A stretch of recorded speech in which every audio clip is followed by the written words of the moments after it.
Megastar Chiranjeevi గారికి UK పార్లమెంట్లో life time achievement award లభించడం గొప్ప గర్వించదగిన విషయం. ఈ ప్రెస్టీజియస్ అవార్డు పొందినందుకు ఆయన ఎంతో ఆనందంగా ఉన్నారు. అభిమానులు కూడా ఆయనపై ప్రేమతో ప్రశంసలు కురిపిస్తూ ఉన్నారు.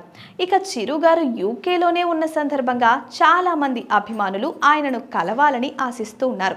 అయితే ఈ అవకాశాన్ని దుర్వినియోగం చేస్తూ కొందరు మనుషులు చిరంజీవిని కలవడానికి డబ్బు వస్తున్నారు. ఈ విషయం తెలిసిన చిరంజీవి గారు వెంటనే స్పందించి అభిమానులకు ఒక ముఖ్యమైన హెచ్చరిక ఇచ్చారు.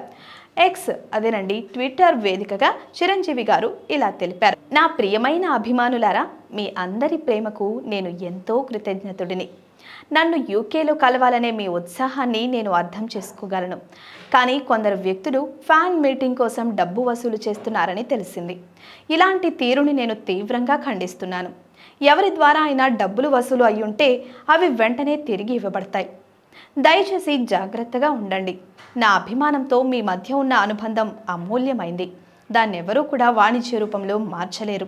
మన మధ్య ప్రేమ మాత్రమే ఉండాలి. దోపిడీకి తావు ఉండకూడదు. అభిమానుల్ని నిస్వార్థంగా ప్రేమించే చిరంజీవి గారి ఈ స్పందన నిజంగా హృదయాన్ని తాకేలా ఉంది.